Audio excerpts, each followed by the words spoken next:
What's up, everybody? Today I'm going to be showing you how to get the 1.4 million on the gold expedition. This one is a tough one, but I think I came up with a pretty good strategy to be able to get it done. So let's go ahead and jump into it. Okay, so let's talk about the keys to victory.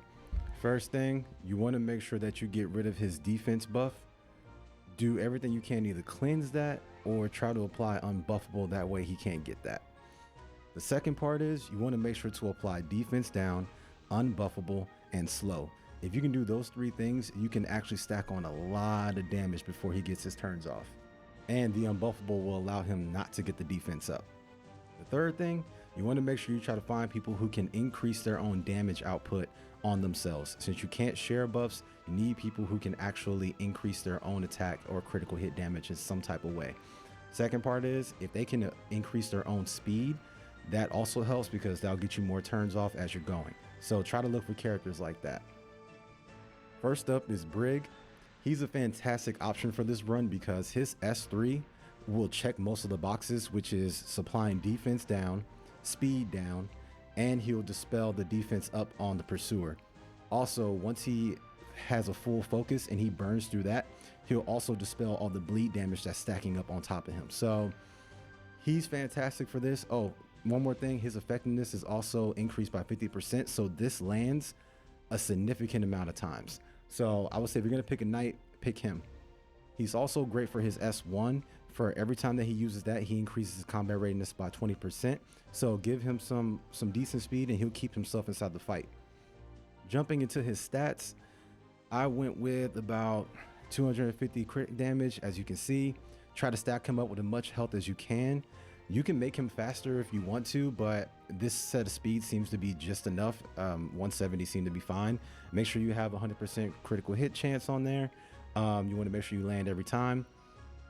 For the artifact, I went with mature sunglasses. This is fantastic because it increases your critical hit damage by another 22%. And for every attack that he takes, he's going to decrease that damage by 10%, at least at the level that I had. So when I run it like that, he's able to survive just long enough for us to keep the fight going. Next up is going to be Cermia. She's 100% straightforward. Her job is just to deal as much damage as possible. Her S2 is going to give her a constant attack greater. Her S3 penetrates the enemy's defense, so that's always fantastic. As far as stats goes, it's pretty straightforward. Just give her as much attack as you possibly can. Make sure she has 100% critical hit chance and load up on as much critical hit damage as you possibly can. And make sure to give her, I would say, make sure to give her some decent speed because you want her coming in and attacking as much as possible. So right around 200 seemed to be okay. As for her exclusive equipment, I went with the only one that actually seemed useful for this, which was giving her an extra chance to attack again with her S1. It doesn't proc all the time, but if it does, hey, that's just extra damage, so it's worth a shot.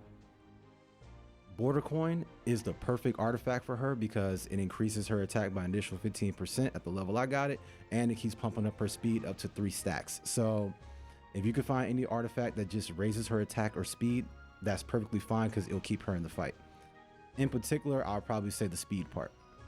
Next up, we got Jacko. She's fantastic because she will actually increase her own attack and she penetrates the enemy's defense by 50% every time she uses her S3, which she's going to proc her S3 a lot. It happens every 3 turns, so that's a very short cooldown. Also, too, her S1 is fantastic because as long as the enemy has a debuff on him, she instantly gets an extra attack. And because he's going to have a debuff on him pretty much the entire run, she's constantly getting extra attacks. Checking out the stats, she's very much like Cermia. Give her as much critical hit damage as you can. Try to stack up the attack and try your best to get to about 180 speed and you should be fine. With this run, I don't seem to have a problem with 177 speed. But if you want to go higher, sure. If you want to increase the attack, you can as well. But this set of stats right here seems to be just enough. Effectiveness, she obviously doesn't need it because, well, you can't stun this boss anyway, so no need. So for the artifact, I went with Full Metal's Auto Mail. I needed this one because I need the extra 10% on the critical hit chance so I can actually get to 100%. But the other part of it is for every extra attack that I do, albeit through her S1, it's going to increase her critical hit damage and her speed, and it stacks up to 4 times. Last up, we got Zealot Carmainerose. She is fantastic for this run, albeit because her S2 and her S3. Her S3 increases her own attack, which is great. She'll dispel the defense down that's on him, and given the chance, she'll also put cannot buff on him. So between those three things alone, she's making herself stronger and she's making it to where he can't get defense up. Fantastic. Her S2 is great because it speeds herself up and it slows him down, which is the two things that you want in this fight. I think that she's a fantastic pick for this. Just like Brieg, she's going to be slowing him down, dispelling him, and making him unbuffable, and she's going to be pretty helpful as far as supplying a little bit of damage. Speed, I think, is key with her because you really want her cycling through her S2 and her S3 to try to get more attempts at slowing him down or making him unbuffable. Making sure that you have some critical hit damage on there is always important, just to get a little bit extra. Have some decent attack. Around 3,000 is fine. You don't have to go crazy, but like I said, I think the true thing is the speed. For the artifact, I'm gonna butcher this name, but I went with Cal Aldra. I like this one because since he's already gonna have debuffs on him, it's just gonna supply a little extra damage to him. So anything is good as far as adding extra damage. And as a backup artifact, you can always go with Layla Violin. This is one of those ones you can get from the Hall of Trials. If you're just having trouble trying to dispel that defense down on him, put this on and at least it'll give you extra shots at trying to get rid of that defense down. But I think between Brieg and Zealot, I'm pretty sure you'll have a good chance of actually getting dispels off. All right, so now that we've gone through the strategy and the characters that are going to be used, I'm going to go ahead and run this on auto just so that way you can see what it looks like. You can go ahead and fast forward to the end if you want to. If you're having trouble trying to get through this, just make sure to run it on manual, and then you can kind of soul burn your way through it, because with soul burn, Cermia does a crazy amount of extra damage. So you should be able to get to the end if you do it that way. All right, here we go. Why don't you beg for forgiveness? Oh, wait. It's already too late. Can you hold out much longer? Shall we bet on it?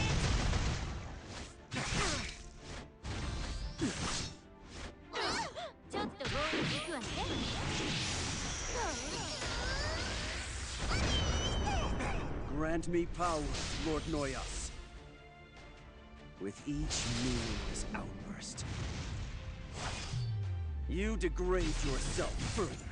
There's no escape. You owe me one now. Enough. I'll blow you away.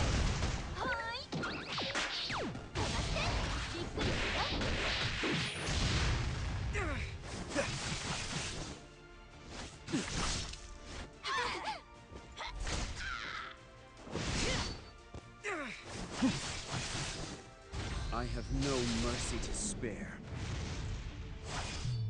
For your reckless greed.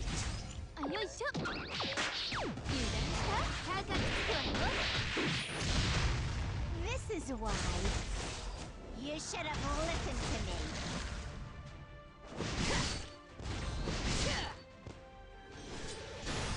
The time has come. I'll destroy you.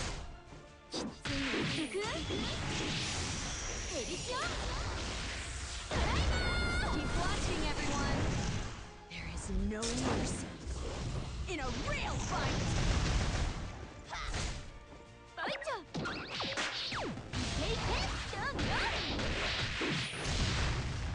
There's nothing more absurd than the arrogance of a fool. I'll take you somewhere nice. So be good and follow me.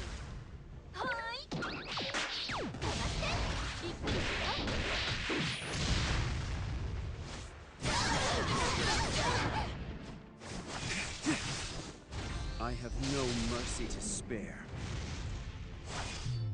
For your reckless greed. You can't run from me. How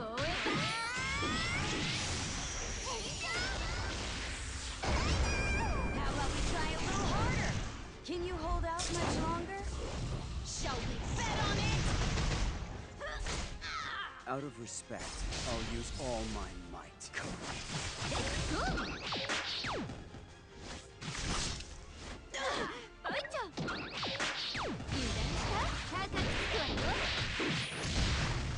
This This is why. You should have listened to me.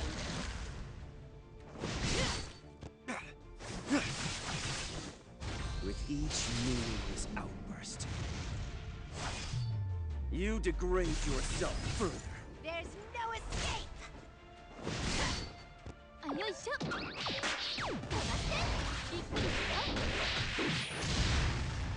I have no mercy to spare. For your reckless greed. You owe me one now. Enough. I'll blow you away.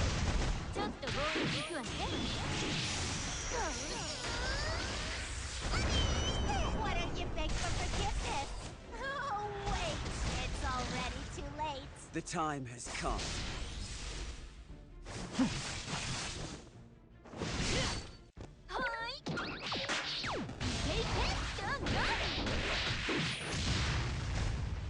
You can't run from me.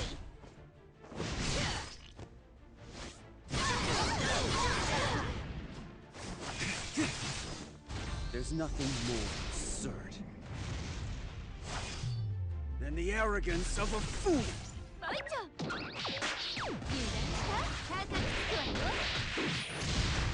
Keep watching, everyone. There is no mercy in a real fight.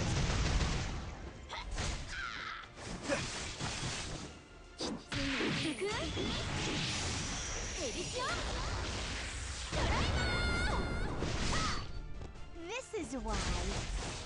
You should have listened to me.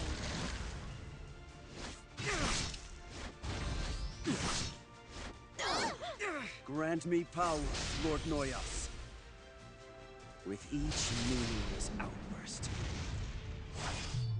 you degrade yourself further.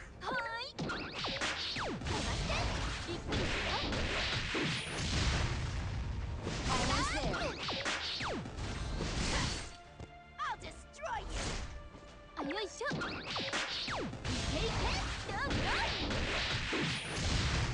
You owe me one now. Can you hold out much longer? Shall we bet on it? I have no mercy to spare.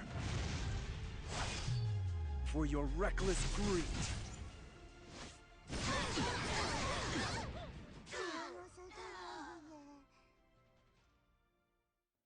And there you have it. So as you can see, Zealot and Brieg are fantastic for this run. Between the two of them, he's always going to have debuffs on him and pretty much always going to be dispelled. So they're really, really fantastic for a run like this. And let's see, I'm going to go ahead and pull up this little screenshot from a different run that I had. As you can see, Cermia does by far the most amount of damage inside this run. If you don't have her, you're going to really need to find someone who can cover that load, or at least two characters who can balance out the damage dealing load. But if you have her, she's fantastic for this run. So other than that, that's all I have as far as this one goes. If anyone else has any other ideas or different types of lineups for this, please drop them in the comments below. I'm sure someone else will appreciate it. There might even be a 3-star lineup out there that's able to kick this dude's ass. So thank you guys all for watching. I'll catch you guys on the next one.